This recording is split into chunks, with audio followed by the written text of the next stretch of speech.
There was a moment when God Himself closed a door, and on one side of that door was everything that would survive, and on the other side was everything that wouldn't.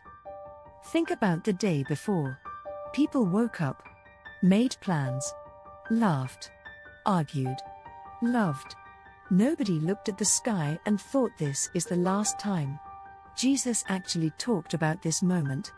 He said they were eating and drinking, marrying and giving in marriage, until the day Noah entered the ark. And then the flood came and took them all away. The scariest part isn't the water. It's how normal everything felt right before it arrived. Here's something nobody talks about. After Noah entered the ark, God didn't send the rain immediately.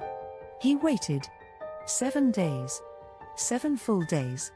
Noah sat inside that Arkansas door sealed. Animals around him. Family beside him. And outside nothing. No rain. No storm. Just silence. Can you imagine what that felt like? 1 day passes. Nothing. 2 days. Nothing. 3 days. People outside probably laughing louder now. 4 days. 5. 6. And then day 7 arrived. God always moves on His timeline. Not yours. Not theirs. His. The Bible says the fountains of the great deep were broken up. That Hebrew word nifku means burst open. Not trickled. Not leaked. Burst. This wasn't just rain falling from the sky. The earth itself cracked open from below. Water erupted from underneath the ground. From above and below simultaneously. The world wasn't just getting wet. It was being unmade. For 40 days and 40 nights. It didn't stop. 40 days. The same number Moses spent on the mountain. The same number Israel wandered in the wilderness. The same number Jesus fasted in the desert. In Scripture, 40 is never just a number. It's the number of transformation. Of something ending. So something new can begin. The flood wasn't just destruction. It was preparation. Here's what stopped me cold. Flood accounts exist in almost every ancient culture on earth. Mesopotamian, Sumerian, Babylonian, Hindu, Chinese, Native American. Over 200 separate flood traditions.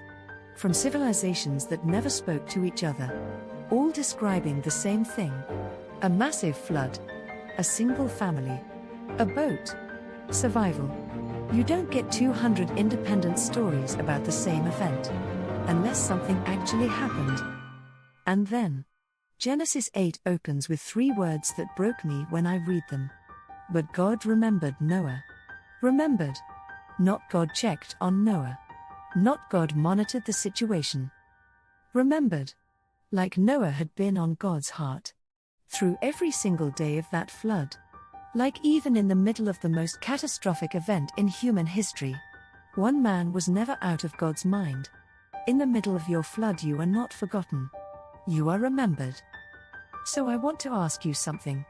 And I want you to actually think about it. Is there a flood in your life right now? Something that feels like it's been rising for too long.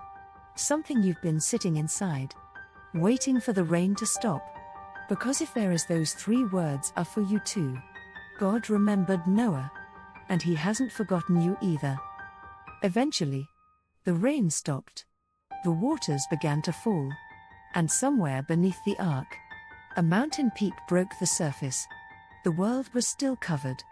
But something was emerging. Something new was about to appear. And what happens next involves a bird, a branch, and a promise so important. God would never make anything like it again.